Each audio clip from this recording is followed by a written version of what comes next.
I studied my bachelor degree in journalism at the University of Queensland and I graduated in 2011. I've just entered a graduate program and at the moment I'm working for the Courier Mail. I'm in general news, so that's working as a journalist, a reporter. My day could be anything. I could come in and work a full day on the police desk, so reporting on crime that's happening around Queensland, or I could be assigned to the lifestyle pages, which is talking to celebrities and talking to sports stars. My day could look like anything. I'm a reporter for the ABC, have been for 19 years this year actually. So when I started, I moved 8 times in 8 years for the ABC. Don't think that you're just going to be a writer in journalism. I mean, I can shoot, I can edit, and I can write. And those things, if you want to be a broadcast reporter, those boundaries of traditional roles are very much blurring.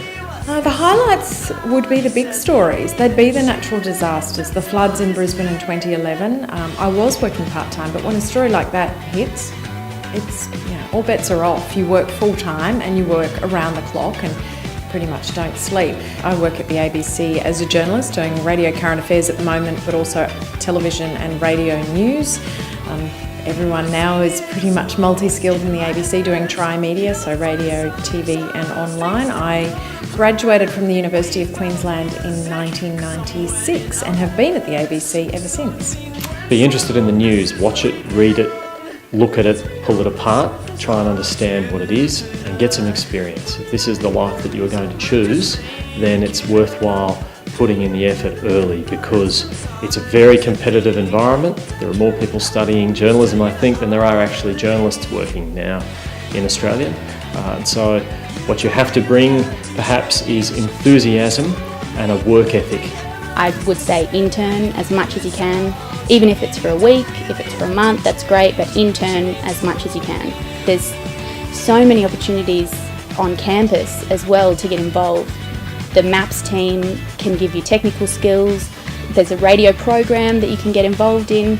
There's Jack TV. So don't come to uni just for your lectures and waste your time. Don't do a journalism degree if you're going to do that, because the industry is about hard work. So I would say take every opportunity that's available. You only have to look at countries like Egypt and Syria to realise how important journalists doing their job is.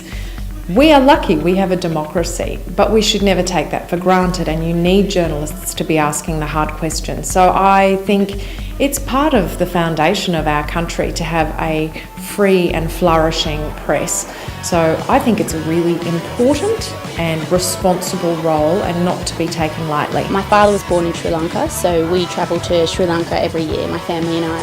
And during it was probably the last couple of years of my degree, I realised I've got to get into gear and I've got to kind of look at the opportunities that are around me. So when I went over to Sri Lanka, I freelanced at a couple of newspapers over there, and I think being in that environment where press freedom is curtailed and people are scared for their lives to write things every day in the newspaper, that really struck a chord with me, and I became quite passionate about the role of a journalist in any society around the world.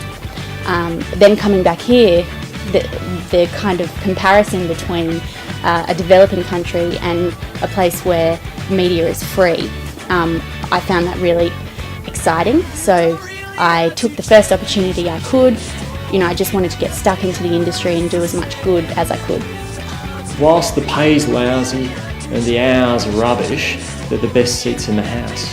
It's that adrenaline rush when you're on a big story and you are the person there for your network. It's a big responsibility, but it's a great vote of confidence in you too, and it's a pretty good feeling.